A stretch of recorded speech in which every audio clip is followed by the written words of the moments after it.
What's happening? Well, I was just gonna say, if you wanted to, we could play. There are two possible videos, but I wasn't even thinking of them necessarily as being like necessarily part of the plot. I But have a in ton of case you, clips. oh, well, the only one that I was thinking of is, that Twitter where the guy is yelling at the line of guys in sledgehammers. Why are we doing this right now? That's just bring it up when the time comes.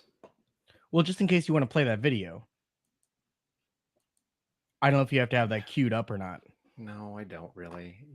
You're really throwing a wrench in things here. We got a whole vibe that we're trying to have going on, and you're where's the link? Fuck it, we'll do it live. We'll do it live. We're not doing it live, but where's the link? It's right where my cursor is. Oh, you're gonna make it difficult for me. Well, it's the Twitter thing. It's right there.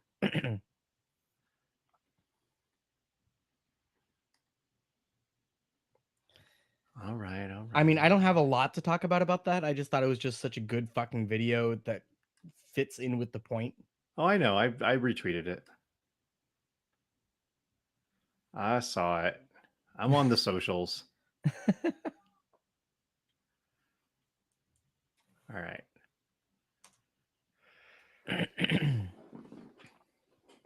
So I guess I'll lead us in. I'm ready. Recording. Got waveform. We're good. You really can't see my video. Now I can. Yeah, you're back. Oh, well, thanks for letting me know. Could have had my pants down. is that Trader Joe's scotch you've got? No, it's a Varo wine. Oh, nice. Yeah, it's the Tempranillo. That would be the ugliest glass of scotch I've ever seen. Well, it might be real weird. I don't know. I don't know what you put in your scotch. All right, everybody. Welcome back to another episode of Wetwired. I'm Sean Ondas. And I'm Julian Paul Butt. If you have ever dreamed about buying and selling children on the open market, I mean, who hasn't? I mean, that's just that's everybody's talking about it. Every MLM is covering it right now. For all of you who are wondering if this is going to be a viable business, Tim Ballard will let you know every single step you'll have to take in order to be successful. So you know that in Reno 911 that one of those episodes where they're like, all right, well, kids, what you got to know is that drugs are really terrible and you shouldn't do them. Now, if you're going to do them, you're going to want to do them like this. And then they go through how to get drugs. There's a lot to learn. And, like, I think the people who have gone before us could really help us, like avoid the usual pitfalls, make the typical mistakes. They could just make the whole thing go smoother. So we were talking about the, I think, totally unexpected box office blowout. It's like number 3 right now. It is at number 3. It opened up ahead of Indiana Jones. It actually beat Indiana Jones for at least a good chunk of that weekend, the opening weekend. That guy only has to be like, what, 78? I mean, he's not that bad. I mean, I was going to go see the Indiana Jones movie, and I got through the preview and I just couldn't do it. I watched the trailer at home and I just couldn't go because the entire thing was this extended sequence of a de-aged Harrison Ford running around, and it looked like a cut scene in a video game. It was very the well AI likeness or maybe something worse. Like they just kind of did like a shitty animation of him. I mean, well, I don't think it was shitty at all. I mean, if I saw this was the movie in the middle of the cutscene in the middle of a video game, I would have thought that this was amazing. Fantastic animation, but it doesn't look like a film. It doesn't look like a movie. And the de-aged Harrison Ford doesn't look like young Harrison Ford. You know, he doesn't look like he did in Raiders of the Lost Ark. You Yeah. know, but that's what they're going for, and it just there's something there's something about this whole process of de-aging that the characters all look like they're covered in a thin layer of rubber, like it's like a latex mask or something that's on top of everybody. You know, I believe like the Mission Sean, Impossible mask it's it's right called before gimp mask. the Mission Impossible mask. Speaking of another, you know, giant movie that's in the theaters right now, but the Mission Impossible disguise mask, where right before they cut to the actual actor that's playing, you know, that's going to be playing that role for a moment, that where it hasn't quite sucked to the skin yet, and it doesn't quite look convincing, but it does look reminiscent. That's what all of this de-aging process looks like. Every single time, it looks terrible. I mean, without the green, it's fucking Jim Carrey in The Mask. It is. It really, like, I just remember what was the one with what was it, The Irishman with Robert De Niro? Like that one. That was so fucking ridiculous. There was a scene where he gets into a fight with a guy on the street. All right. So they de-aged him, but De Niro is still moving like a 75-year-old man in this fight scene. And he's like, you could tell he's really cautious about every footstep and isn't sure if he's going to fall down. And meanwhile, he's throwing these punches and kicking the guy on the ground. It just looked ridiculous. I mean, it really looked like you've seen it looked like somebody's grandpa beating up somebody who was much younger. You've seen those viral clips where it's Aikido and there's the guy who's got to be 87 years old and he just kind of moves gently towards somebody and they flip over backwards and then he kind of pokes a guy and then he flips over backwards. It's the same thing. It's the same thing. There's something viral about that. I have not seen these at all. No, there are these videos. It's just like old Aikido guys who are just like, you know, I know that the point is not necessarily to actually be doing it per se, but to be demonstrating the move. But it's just so ridiculous because the guy kind of just moves a little bit. Is this really old footage? It's like aughts, early aughts. I don't know. It's on the internet. No, You I just mean, got to like, be is more it not terminally not online. the video clip? I'm saying, like, is the footage old? Is it black and white? Is it No, color? no. I'm saying it's like in the aughts. It's like Okay, I don't know, early aughts. It's I not don't know. that Aikido old. always looks like that when it's demoed. Yeah, it kind of does.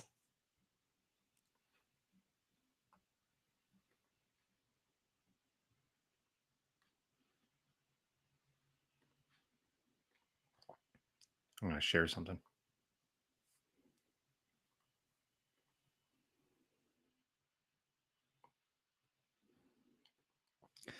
All right, let's get into this movie a little bit.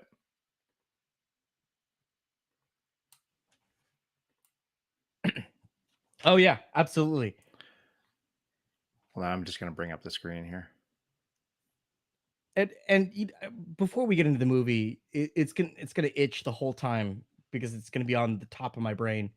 But it's the sound of freedom, and really, it is a perfect mashup, not just literally, but also figuratively in how it plays out, of the sounds of silence and the sound of music. Well, Where don't forget The Sound of Metal, the movie that came out a few years ago about the death metal drummer who was losing his hearing. That's what I thought of immediately. I was like, oh, it's like The Sound of Metal. Yeah. Like, it's a special forces agent who's slowly losing his hearing, but he still has to go on one last mission.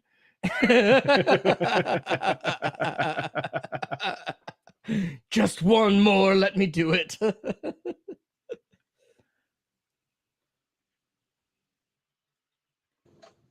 messed up work. You know, been to a lot of murder scenes. But this shit's different. Like as soon as I lay down, all I see are those kids' faces.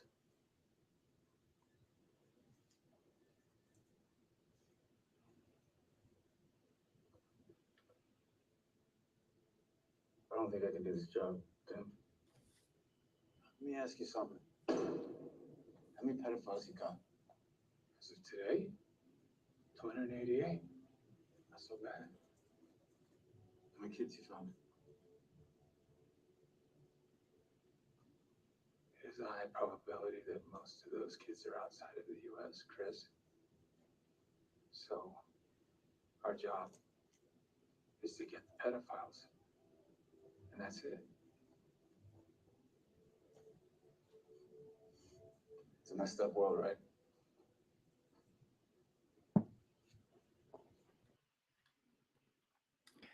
It's a messed up world.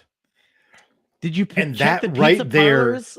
I mean, hold on. And that right there is the entire motivation for everything that happens after it. This guy who's been working this job and catching sexual predators online and pedophiles and whatever else, and but trying to bust up networks of people sharing files of photos of children.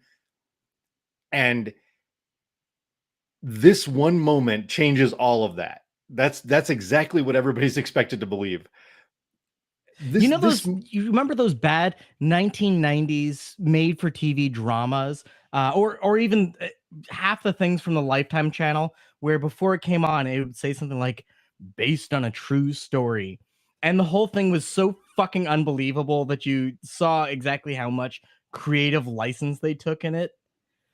This really gives me that Lifetime channel vibe as he's going through with it. It's like, really though, is it? I think it really could have ended up as a Lifetime movie. And you know, the studio, Angel Studios, I think is what it's called. They had their they got their start.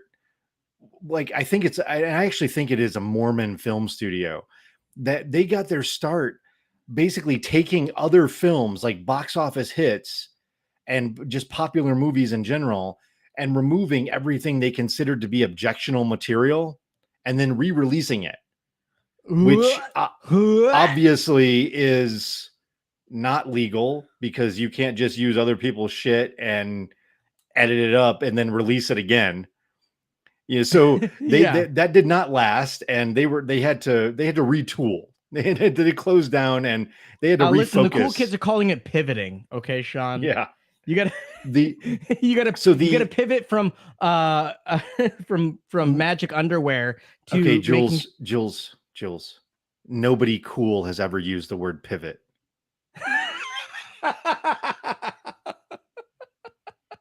That's the idea of cool. If you haven't pulled your nose up from your keyboard, you know, and like, yeah, it's 12 years.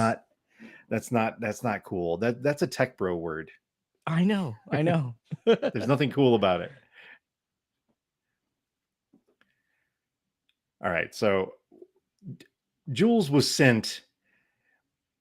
Let me back up a little bit. This episode was slightly delayed because Jules just flat out refused to go see this movie. He wouldn't do it.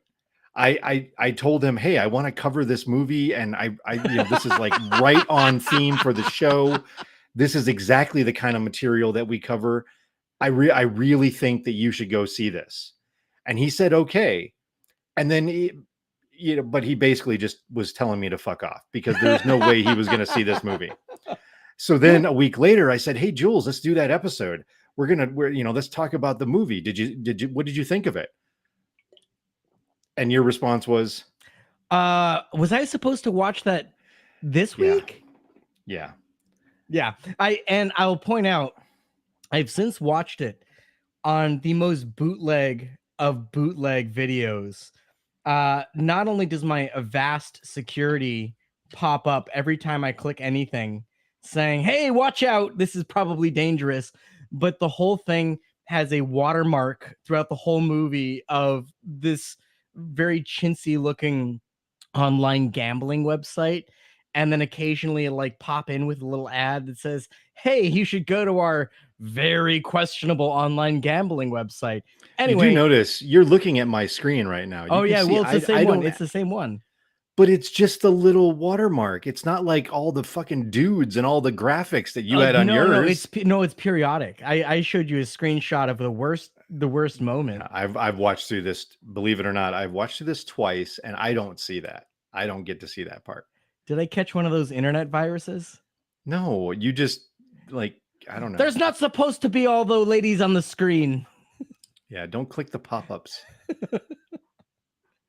So after I finally did convince you to go see it, tell me, what did you think about the movie? Just give me your thoughts before we start breaking it down.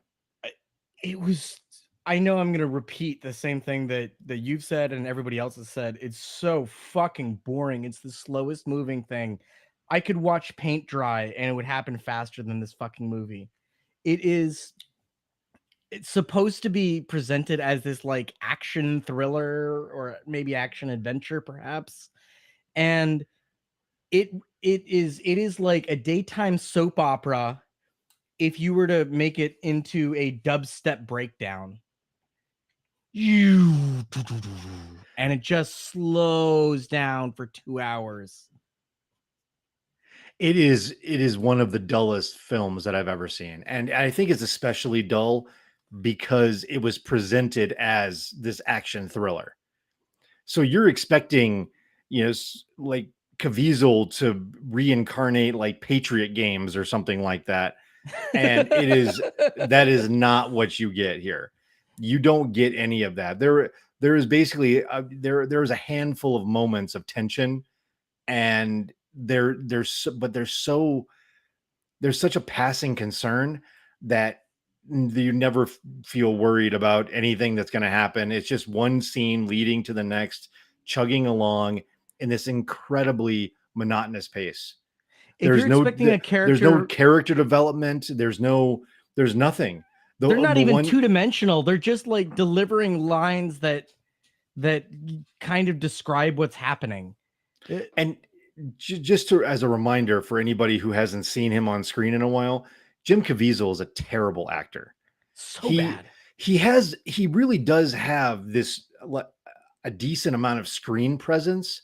You do want to look at him when he's doing things because he does draw your attention. But other than that, he cannot. There's no acting involved. All he can do is like deliver this sort of smoldering kind of look. Yeah, it's like he's trying so hard to be serious that he has no emotion throughout the whole fucking movie. And no, I think that's just him. I think you just get. I've seen him in interviews, and when especially talking about this film, and he doesn't appear any different. There is no Tim Ballard in this movie. Yes, Tim Ballard is the name of the character, but Jim Caviezel is what you get. You don't get Tim Ballard. You get Jim Caviezel because he's the same on the screen here. He was the same as Jesus. He was the same as the bomber in Deja Vu with Denzel Washington. He's the same in an interview. Yeah, it's the same guy every time you get him. There's a couple of scenes where he delivers some line and then he starts crying, and I'm looking carefully to see where they cut so that the prop master can put some fucking Visine in his eyes because he's such a crocodile. How dare you diminish his acting abilities to think that he can't cry on command? How dare you? I don't believe that. You think that's Visine? That is Kraft. Who's the guy who had the Hawaiian shirt that he met like a quarter of the way through? I could have done more work on this and written down people's names and everything, but yes, he is one of those character actors that you have seen before, and he's good. That's what I was going to bring up. He was good. He nailed it. And the same thing with Caviezel's boss, which is another guy that I've seen in a dozen different things, but whose name I can't remember. He's also really good. Yeah. He's given shit for material to work with, but he does it as well as he possibly could. Yeah. All right. So let's go through. I don't know. We're not going to do this in an in-depth kind of way. But let's go through kind of a plot synopsis. Essentially, you have Caviezel, just like you had in the clip. He plays Tim Ballard, who is allegedly a real life Homeland Security operative agent, something like that. There's a funny thing about this is that, and about his role, the real life Tim Ballard's role with this organization he runs called Operation Underground Railroad, that he presents himself as if he has all of these credentials, having worked for the CIA and having worked for Homeland Security in this particular capacity. The interesting thing about this is that it seems like he hasn't ever authorized the release of any information about the specifics of his employment by Homeland Security. So basically, when reporters contact Homeland Security, they get told, yes, he worked here from this date to this date. That's all they get. They don't get any specifics because he has not authorized the release of that information. He could if he wanted to, but he hasn't. He could have been Charlie Day in the mailroom, for all we know. Right, which puts him in this really great spot where he gets confirmed that he worked for Homeland Security, but without any details. And the People takeaway use their for imagination and invent the most exaggerated form of whatever they can think of for his actual job title and activities. If you want to be a fanboy, you're going to take away the most dramatic superhero ultra secret agent you can imagine. And if you want to be a reasonable person, then you should question, what the fuck did he do there? And that should be the stopping point of every interview with this motherfucker from now on. So what was the nature of your employment? Fucking clerk. What was the nature of your employment? And why won't you authorize the release of that information?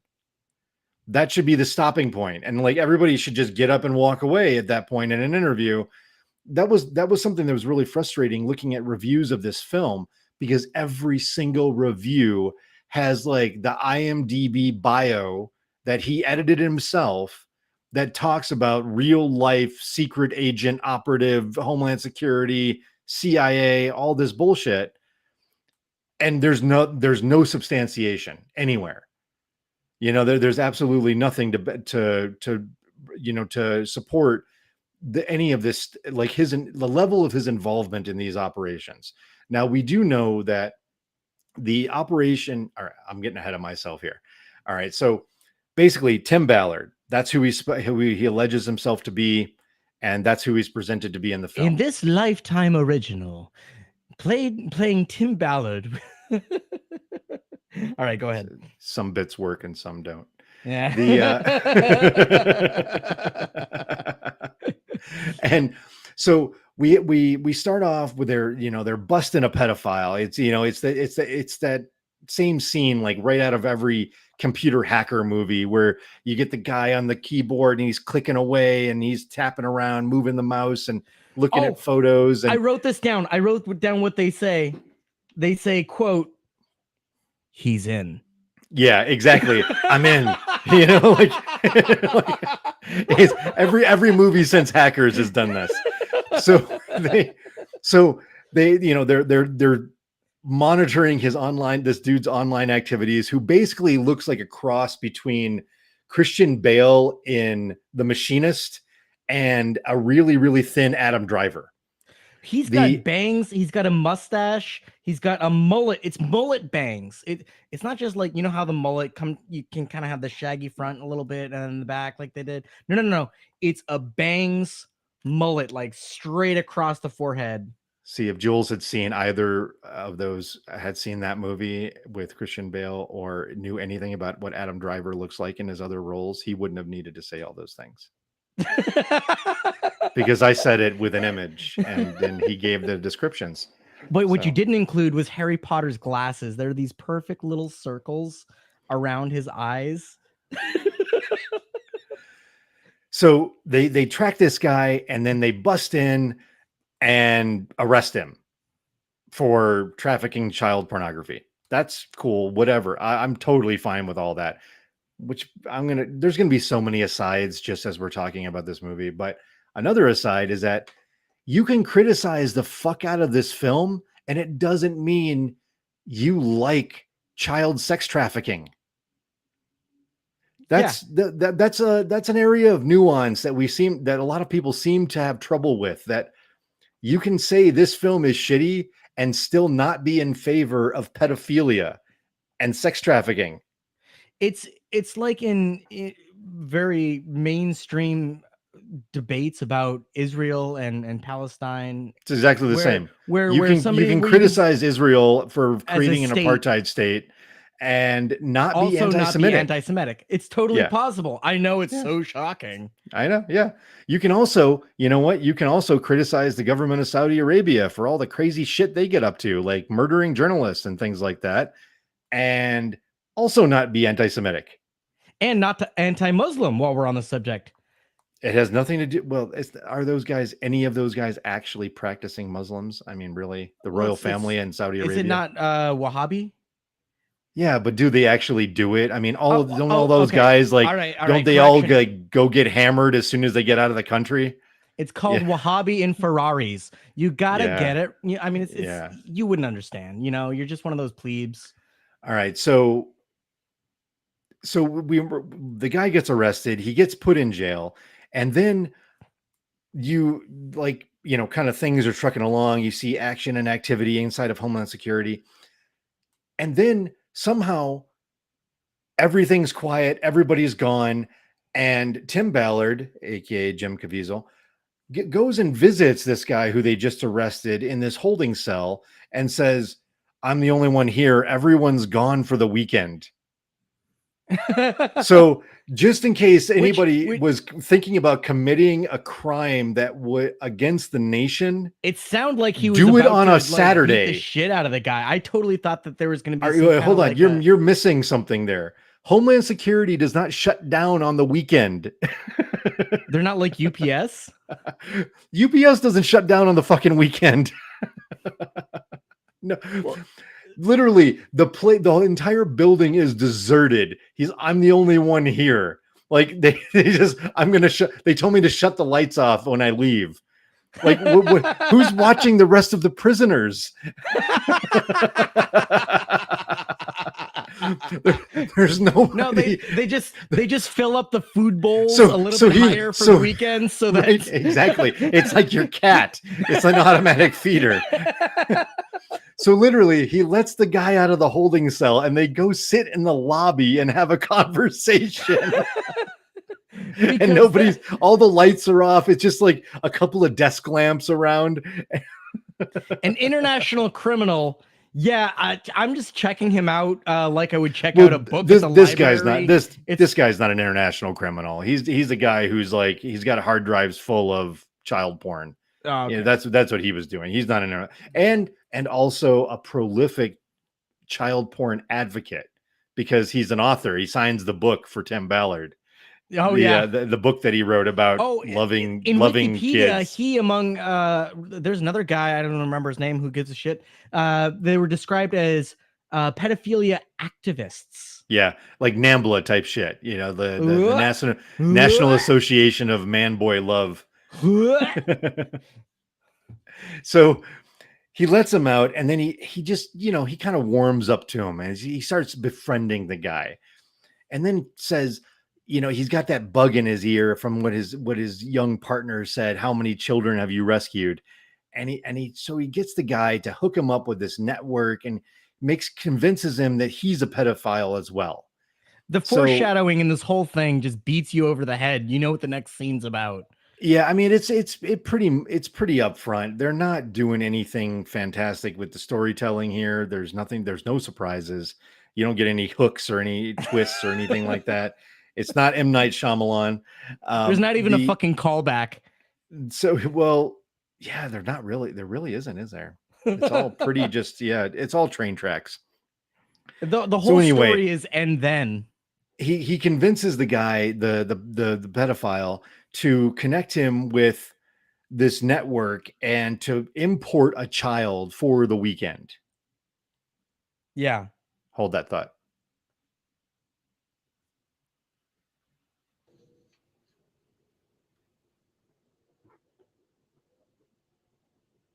My God, he's so little. This time tomorrow, that little boy is going to be yours for the whole weekend.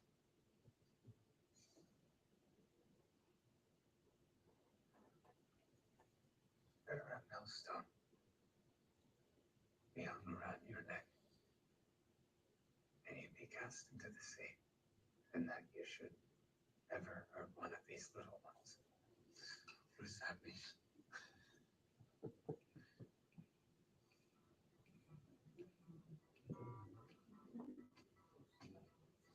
You're under arrest for crimes against children. I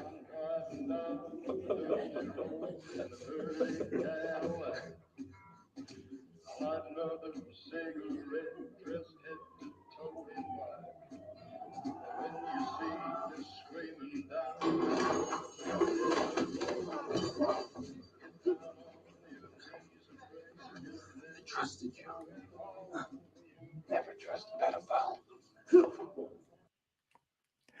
And that's where they deliver the absolute best line of the film when Jim Caviezel says, "Never trust a pedophile." And he delivers it. He delivers it like it's going to be the next "I'll be back," or I mean, it's not going to be a blockbuster hit tagline that people say for the rest of the summer. No, of course. Who was gonna? Yeah, that's been said too many times in other shows. Sorry, bud. I'm gonna cut that. Oh no, okay. We can't redo everything everybody else has already done didn't because we're realize. so late to this. 24 hours, maybe. No, it came out 10 days ago. All right, fair. God. I got a little bit of resentment there. I understand. It happens to the best of them. Well, who's the best of them in this situation? So Chapo, then probably he gets arrested again. The guy was already in custody. He was never offered some kind of a plea deal. He was never offered anything. He just gets arrested for a bigger charge. And he's already in custody. So exactly how does any of that work? This is exactly what I mean about the life story of this guy, Tim Ballard. It is there's so much fabrication built into this, so much exaggeration built in that you can't take any of it seriously. If you come across multiple instances where the truth has been stretched to the point of breaking, but not quite, it's still it's still inside that realm of just, oh, he exaggerated. But when you compound these individual like exaggerations, then you have something that just it defies belief. You know, the whole you just can't accept it anymore. You don't know what the guy is bullshitted about and what he hasn't. I'm not sure if I'm getting too ahead of us here, but there's when he was testifying to Congress about child sex rings and human trafficking, he was describing how his organization had saved this now woman, then teenager, from the clutches of the pedophiles. Yeah. And then as it goes on, like this was the crux of the thing that he was saying to Congress. It wasn't an aside. It turns out she freed herself. She escaped. And she barely had any contact with them at all, way after she was way out by her own devices. And in that scenario, it wasn't as if that was revealed later on that she had in fact escaped. That was already an established fact. Yeah.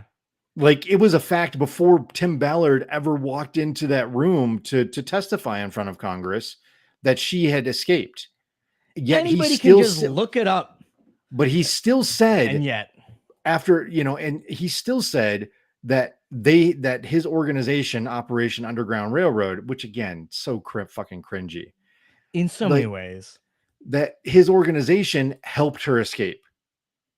And he played that up. And so if nobody calls him on this stuff, the guy just keeps going. He just like, oh yeah. And then there was an elephant and, I had a bazooka and, it's one thing after another. You don't know what is real in these scenarios. Absolutely none of it, because it's all up for grabs. When somebody distorts reality that way in front of Congress, then what else, in front of a group where you can literally be jailed if you lie to them, then who else has he distorted the truth in front of? You know, how many reporters has he misled or exaggerated the circumstances to? How and that's just the people who might possibly challenge him. How about the people who just accept everything he says without question? You know, The how way much that has he he presents exaggerated? How much everything, has he conflated things or blown things out of proportion with them? there's different kinds of lies. Some of the lies that people tell are like the George Santos lies, where it has no remote correlation with reality whatsoever. It's just, how about this for the truth? Why not? And then you've got this guy's lies, where the way that he does it is, some of the people existed and were in some of the places at some of the times described. And as long as you don't look any deeper beyond whether or not those people exist and if they may have been there at the time, then you're good. And then he embellishes the rest of the story. The guy who goes out fishing and catches the biggest fish in the world, was there a fish? Did he go out fishing? Both of these things definitely happened. Yeah, right. How big was the fish exactly? How did he catch it? What kind of trials and tribulations were involved? Were there genies and mermaids? Who's to say? But the important details are there, and that's what he uses, the same as his job, where yeah, you can verify he worked there, but you don't get to find out any details about it.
Right. Had to let Rocky. the dog out. Yeah. All right. Where did we leave off, do you think? Well, So we can dive like- into kind of what happens after this scene, really. So jumping back into the movie, Ballard's character Tim Ballard learns about this pedophile network and where these kids are being trafficked from.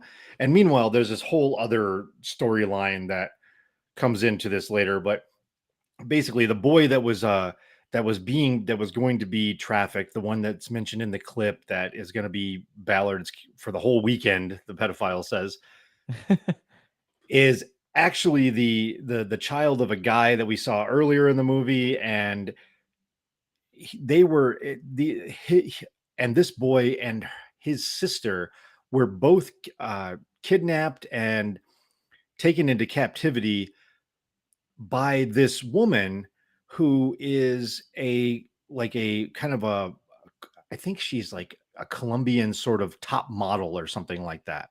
Yeah. That really did happen. I forget the woman's, that there was a Colombian model who after her career was going away, became a child trafficker, and she was arrested. This is news. This actually happened. So Yeah.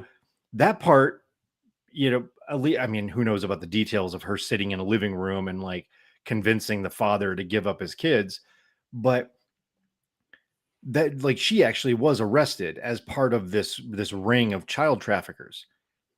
So that's the boy that was being brought up from South America as part of this sting operation. Yeah. So using this information, Tim Ballard traces things back and gets to know that, the kid came from Colombia and, and this and that.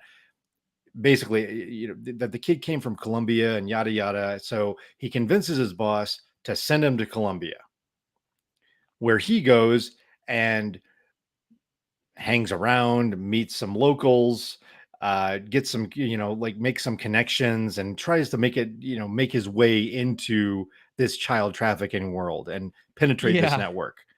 This is basically the extent of the investigative work that this operative does. That's it. There's nothing about financial records. There's nothing about trying to map the scope of this organization and how far it reaches and what countries and bank accounts are connected to it. There's absolutely no emphasis in the film on any of those incredibly important investigative techniques when it comes to dealing with an international cartel. He None of came it. in screaming like Leroy Jenkins. You've said that too many times. No, I've only said it. You said it this time. You said it in like 2 episodes ago. Yeah, all right, no more. fine. That's some old ass shit. Come on. It's from only like 18 years ago, I think. Yeah. How old were you when that came out? You gotta freshen up the material here. he has no sense of trying to understand how any of this works. He's not interested in. He doesn't want to know, and it's clear that he's not interested, and that part is probably factually accurate because the current organization, Operation Underground Railroad, also could give a fuck about how these networks operate. It doesn't matter to them at all. That is not their concern. So they get into Colombia, or he gets into Colombia, and he's funded currently by his job. The guy says something like, "I'll give you 10 grand or something." They like paid him out of some kind of like fucked up discretionary black ops fund. Yeah. So if that's real, that's some illegal ass shit. Yeah. Like, so maybe that's the one. He's like, oh, that's the defense in court. If that ever comes up would be, oh, well, all of these other things are exaggerated. So that was too, it was a narrative device. Yeah. Was it? So after being there for a bit, he talks to his boss, and the boss is like, okay, there's no results. All you've sent me is glamour shots of Miss Columbia. Yeah. And so the boss is gonna pull the plug on this. So what does Ballard do with 10 months left before retirement? He quits. He quits his fucking job. You know, He they weren't goes to- giving him enough pizza parties, so he was out. He goes to Columbia. He finds somebody to bankroll this operation, like a billionaire with a heart. And No, hold on. We gotta back up to how their conversation was happening between him and this guy. It was a 1980s tough guy cop show where like it was like Dragnet or something where the guy's like, you're out of control. You're out of control. Give me your badge and your gun. Like it was some fucking ridiculous shit where the guy's like, no, it's not working. You gotta come home right away. It was so trite and contrived. That's it. That's all I had to say about it. All right. Where am I supposed to go from there? I don't know. That's up to you.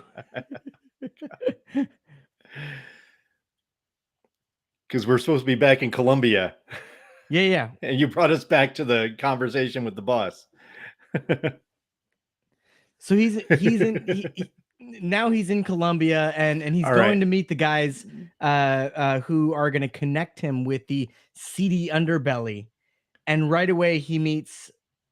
Am I too far ahead right here? No, actually, you're behind because he'd already met those people. Oh, okay. All right. Well, go ahead. You carry on then. Yeah, I'm fucking he'd up already the timeline here. Absolutely. So so he's in Colombia, and since he doesn't have the U.S. government, Department of Homeland Security to bankroll this, he finds somebody. This is where he finds the billionaire with a heart, and manages to convince the guy to pay for this operation. So they brought somebody in. So now he's got Vampiro, who's the ex-cartel guy who's an American but still does things for them, and on the side he buys children and frees them. That's what he This is the guy we were talking that's about. Bill Camp. That's what he does for a hobby. He buys kids and sets them free. I don't know what happens to those kids. I don't know if they just get sent to their parents or he just supports them. He runs an orphanage. Who knows what happens to those children? But he's the only character that has some sort of a story arc, because, and not that you see it, but because he tells Tim Ballard about it. He talks about he was drunk and on cocaine and paid for a prostitute, and then afterwards he kind of sobered up a little and he realized that she was a child. Yeah, she was like 14 years old. Oh, it turns out she's 14, and that's when I realized that I have to start buying kids. And that's when he realized he needed to start buying kids full time and not just for fun. So they set up this elaborate sort of like, I don't know, like Epstein grotto kind of thing, and basically create a brand new market for child traffickers. That's something that seems to be slipping by everybody who loves this movie, is that the conversation that they had with the one guy, the one connection who knew how to get kids, where he said it's not impossible, or he said something along the lines of it's possible, but not for one man. He literally had to go find people. He had to go hire out and find more child traffickers to help him. And now he's got a marketing team, and he's got a finance. But before all that, it was, there was the size of his operation was, X number of kids. He had to go above and beyond to meet this new demand that this American sting operation created, which I think is just, it's perfect for the blindness that gets applied to this sort of this interdiction approach to dealing with anything that's unlawful. Whether it's going to be drugs or whether it's going to be firearms or whether it's going to be children in this case, because all of these sting operations, they go out and they create a market that wasn't necessarily there sometimes. And then so you had people who were like, well, I don't really deal with that amount of drugs, but since you have all this money, somebody who I don't realize is a DEA agent, I'm gonna like I see my moment where like I can really expand now because you have all this money. So I'm gonna bring all these people in that previously weren't doing doing drug trafficking, and now they all get busted. It's the Like FBI agent who creates the terrorist. The guy wasn't going to bomb shit. They didn't even know how to build a bomb before you showed them how and got them all the instructions for the materials. And then as soon as you've got the Home Depot receipt, we're in. They were never going to be a terrorist before.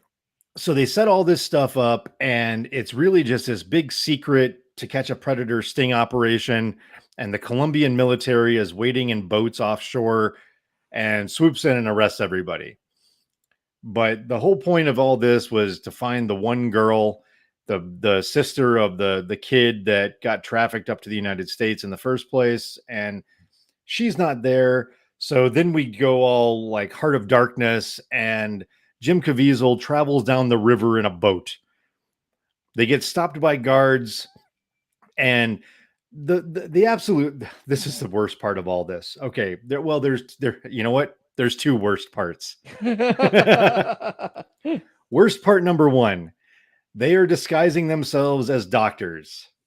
That's worst part number one, which absolutely destroys the credibility of actual not NGO doctor organizations like Médecins Sans Frontières or Doctors Without Borders to be able to operate in places and do their jobs and help people, because without being worried that they're secretly going to be thought of as spies or US operatives undercover. Well, they same totally thing happened when they caught Osama bin Laden. They were doing a vaccination clinic, and it fucked everything up over there for years to come. So here we have doing legitimate medical work. Here we have somebody operating outside of the State Department purview, an American operating in Colombia, presenting himself as a doctor, and then going and causing all this havoc to save one girl. Like, yes, it's very important. Like the argument that they use, that Operation Underground Railroad uses, is that is this, like, they tell this really strange starfish story about the kid walking on the beach and throwing starfish into the ocean at low tide. And then somebody comes up and says, points out that there's like millions of starfish out there. And he says, you can't save them all. And he says, yeah, but I can save this one, whatever. So that's the approach that Operation Underground Railroad takes, is that, yes, they know, they're acknowledging that they're not going to shut down the demand for child trafficking, but, and they're actually okay with increasing it as long as they can save some kids. Basically he does all of this. He creates a precarious, unsafe circumstance for any doctor that is hoping to deliver healthcare to people in that jungle ever again, or at least for the next 20 years or so, to save one girl, which is all he makes it out of there with. He doesn't take any of the other kids. He saves the one child. Yeah. Like, and it becomes this obsession for him, at least in the story. It's this an insane obsession. It becomes this almost like pathological scenario, like that he's created, this idée fixe, where it is just saving this, he has to save the sister of the boy. And if he doesn't save the sister of the boy, then he's worthless as a super agent. There's that part where his wife is telling him, oh, then you should go on and do this and quit your job. And in no part of this do they mention a large part of this was her idea. No, it was her idea. Starting the organization and going and doing this thing in Colombia, that was entirely her idea. They make her out to be this passive character. I know. I don't understand, because even Tim Ballard has given his wife credit for for the idea, of behind all of this. And I don't understand how that didn't make it into the movie, considering that the character that the whole movie is focused on talks about that himself. I mean, to his credit, he's not trying to like cheat his wife out of the her good idea and take it on his and claim it to be his own. So Tim Ballard, Caviezel, is, he's down in the rebel camp. Here's the other worst part. All right, who are the rebels in Colombia? Fucking FARC. Right, exactly. So the people fighting against the government, the socialists fighting against the government, Marxist-Leninists, if you yeah, will. whatever. Yeah. 6 of one, half a dozen right there, buddy. The socialists fighting against the government are also child traffickers. Really? I mean, do you got any evidence for that?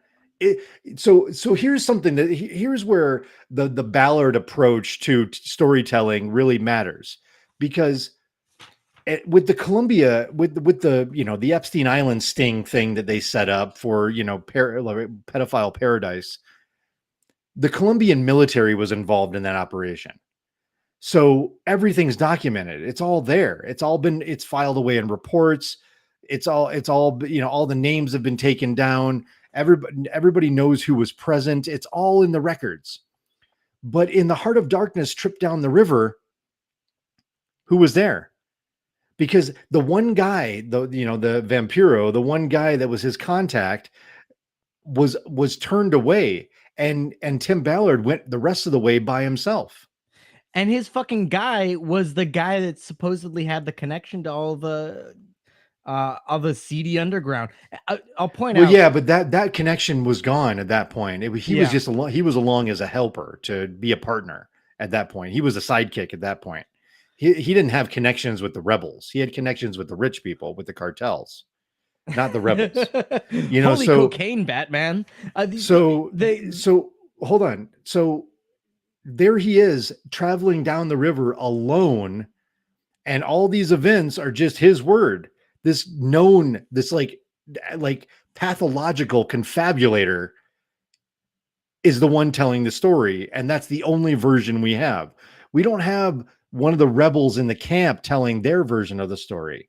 We don't have anybody else letting us, giving us any other insight into the events that took place. So it's just all we have is Ballard. We don't even have the girl who was rescued, and any testimony from her. We got nothing. Yeah, we're just supposed to take his word for it that these rebels even existed.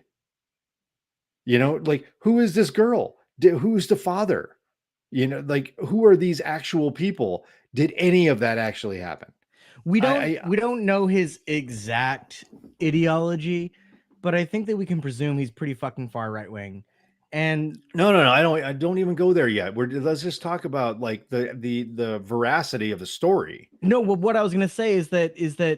And I don't think he's that far right wing. I think he's like regular right wing. I mean, he's not like a fascist or anything like that. He's like a regular Mormon conservative Republican. All right, fair enough. Yeah. Utah classic. Exactly. He's not a neo-Nazi or anything like that. But the introduction of FARC in the narrative fits perfectly for his fantastical narrative down the river. I mean, if Mark Twain's going to be telling a fucking story that's fantastic, then why not have FARC involved in the story and have them be part of the villains? I don't even know if it was like, if there was an ideology involved. I think he just chose a group that he knew wouldn't talk to fucking reporters. These guys don't talk to the cops. Yeah, like, I mean, we're just gonna like, the bad guys are in the jungle, and like, I had to go way far away from everybody, but somehow he had to take a boat to get there. But then he's able to drive out, and like for the escape, he's able to drive. I mean, seriously, don't expect anything to really make a lot of sense. Just a little bit before that, he says something like, No, I wrote it down. Yes, I did. Good, good, good, good. Here it is. You can sell a bag of cocaine one time, Oh but a yeah. child, the precious child, you can sell you can sell a 5-year-old kid 5 to 10 times a day. You can step on a kid 6, 7 times and still sell him.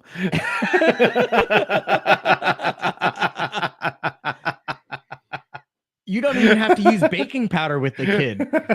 No, no baby powder at all. Baking powder. So No I don't baby want you to. powder too. Oh, Yeah. really? Oh No yeah. way. Oh no, that's real. Yeah, that's totally real. I mean, come on, dude. First of all, it is such a ridiculous line that he's delivering there, but also what does the cocaine have to do with anything here? Like Oh, he's it's just a trying point to. of comparison. He's just making a Yeah, comparison. Yeah, that's all. It's just a comparison that there's a yeah, that's but it ties in with yeah. FARC pretty well, anyways, Yeah, because they he's actually really are just trafficking at drugs. right. But he's really just comparing the one criminal network to another criminal network.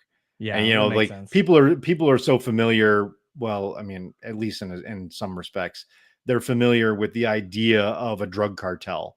And so he's making the comparison that yeah, you thought the drug cartels were bad and all the people that get killed and all the drugs and everything like that, but let me tell you about how they traffic children.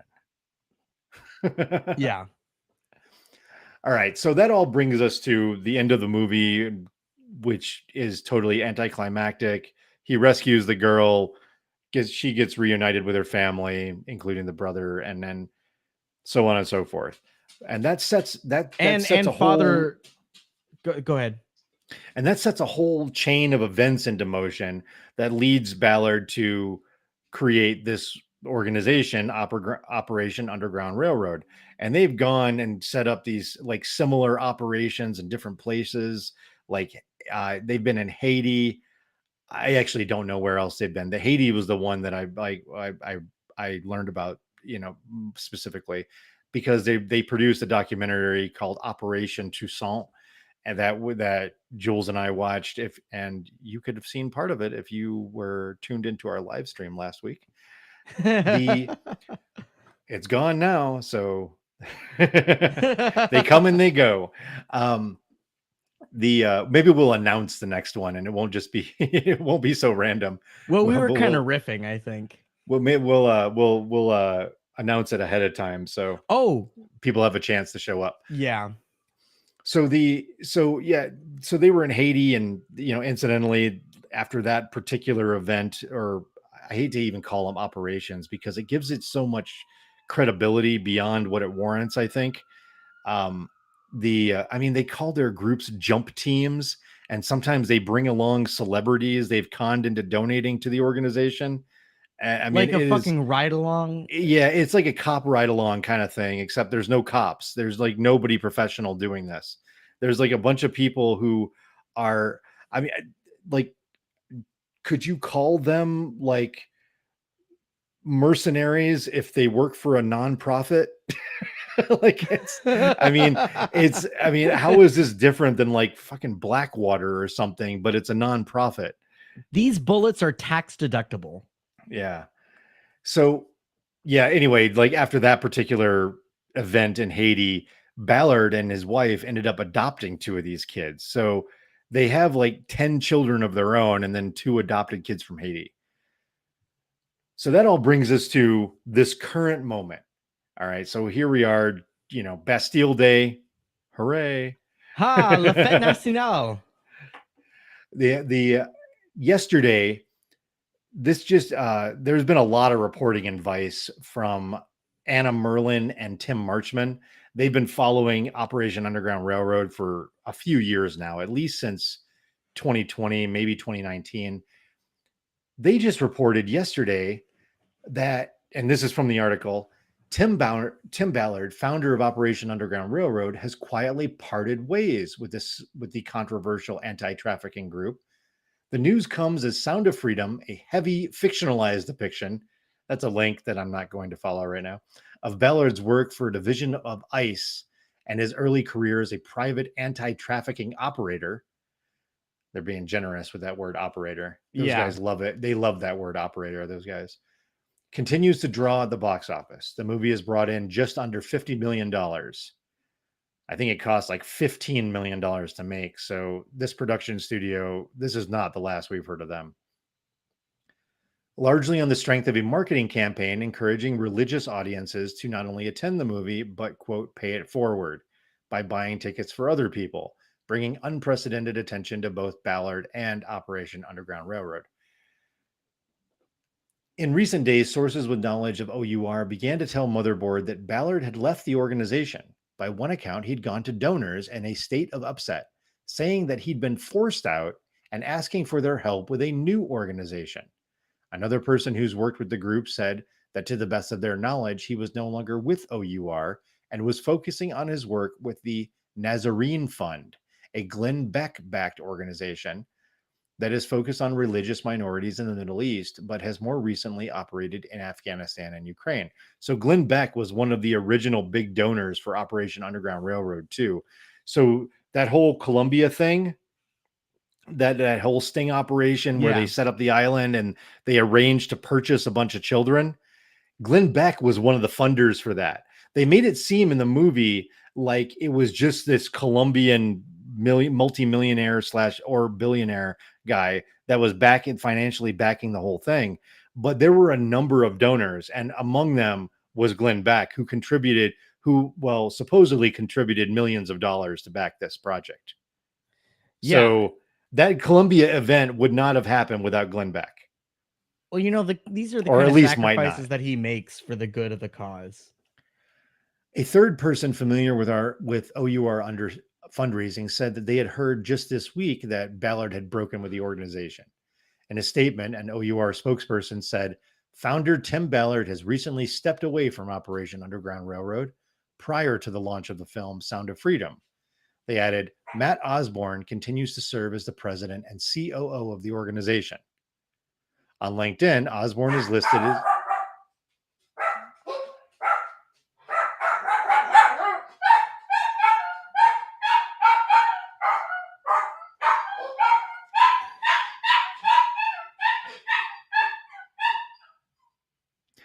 See, both these dogs think Cena is coming home, but she's away for the weekend. She won't be back till Sunday. Joke's on them. I'm going to go settle them down. Mm-hmm.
All right. Ballard has made no mention of his departure from OUR as he began a one-man press tour focused on the film and the Jim Caviezel played character based on him.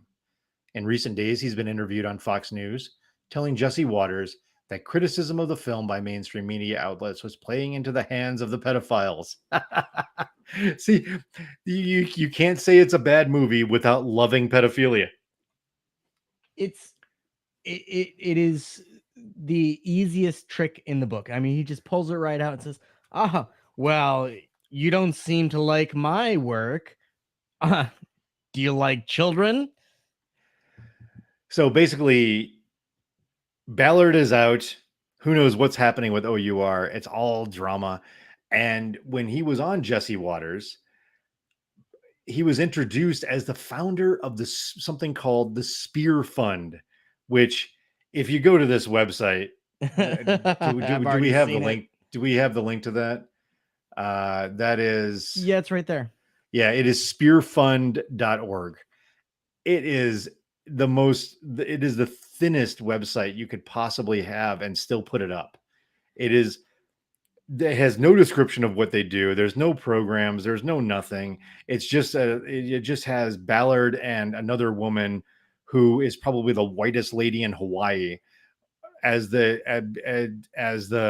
co-founders. Oh no, it's of, different now. Oh, look, Oh, Sean, it changed. oh, shut up! Did they update it since we looked at Yes. it last? I Yes. love this. This is awesome. You guys, everybody hearing this is getting this live. This is the good stuff. All right. So yesterday when Sean and I were looking at it, it was just like their pictures and it didn't say anything. It was just this nonsense. Now it's a coming soon page. Oh and yeah, you it's can even donate. worse. It's even worse than it was before, actually. Yeah. Yeah, I mean, you made it seem like it was all fleshed out now, and there was all these details. No, there's no Oh, details. no. It's actually there's worse. fewer details. And It just at doesn't least have they their used to have headshots. at least they used to have headshots and bios for these two people. Well, you can always go to the Wayback Machine Time and see what machine. see what it looked like yesterday. Yeah, so it's basically it just said the Spear Fund relies on experts in the field of anti-trafficking to consult on its many projects. And then you can donate. That's basically all you can do. The suggestion is $100, but you can donate less if you don't care about children.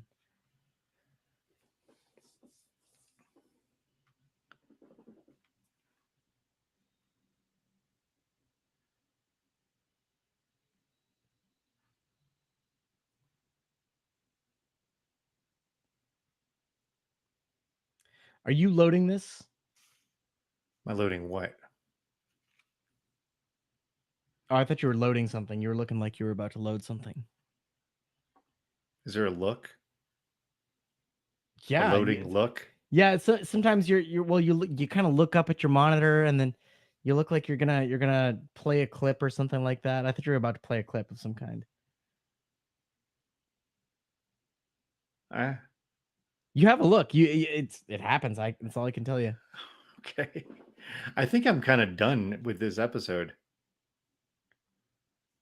What do you mean? You want to do the right-wing reactionaries thing as a separate one? Yeah, we could do it as a separate one. I think this works as it is. I think it does too. I mean, we've got plenty of content. We're at like an hour and 12. Yeah, and I mean, there's a break in there. It'll probably end up being like 45 minutes or something like that. But that's fine. Yeah, that sounds really good to me, honestly. And then let's yeah. Because with my material, it'll take us into like 2 hours, and this isn't. Yeah, like and I don't think we should do that. Episode. Yeah, I don't want to do that. Honestly, don't want to ever edit those episodes again. I mean, the conversation with Daniela was long enough. Yeah, and luckily with those conversations, I don't do much because I want it to seem natural. I don't cut out a lot. Yeah, but I did cut out some. I had to do some rearranging. I think there was a lag between us or something like that because we ended up talking over each other a lot. I think you're right. She talked over us. We talked over her. And so I was doing a lot of like adding space in on one track and not another one, that kind of stuff. Yeah, there was definitely a lag going on occasionally, and it was like inconsistent, like where it was happening. All right, so let's put a bow on it too. Yeah, I was gonna say let's wrap this up. I'm gonna see if I have any other funny notes to. Okay, I have one other funny note. Maybe we can. All right, hold on. Let me bring you back in on it. All right, I think I'm about done with Sound of Freedom. We've beaten the hell out of this movie. Jules, do you have anything you want to mention before we wrap this up? There's one part in the movie I wrote down this quote, and I don't want to leave it because it really ties together how the people who are the target fucking demographic for this video think about what's happening here. They think of this as this necessary vigilante action, this hero, this action America type of character going out and doing the things that are necessary despite what the system says. And there's one part where they're, I don't remember to whom he's talking, but the one guy says, "Bureaucracy's shit. This is why I operate black." And it Who said that? it was his friend who introduced him to what's this guy? Not Cobra, Viper. Vampiro. Vampiro, that's it. Yeah. And Cobra, Viper, Vampiro. I was close. I was close.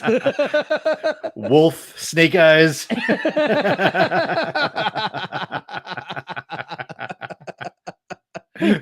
You just whatever code name you want to imagine.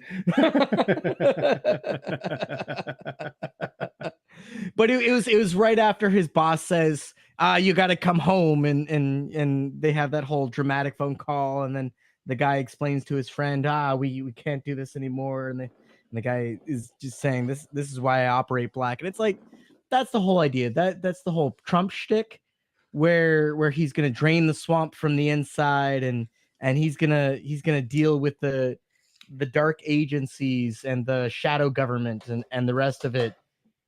And that is the whole conspiracy brain mindset that is the huge attraction to this kind of action adventure, except it's more of a snooze fest.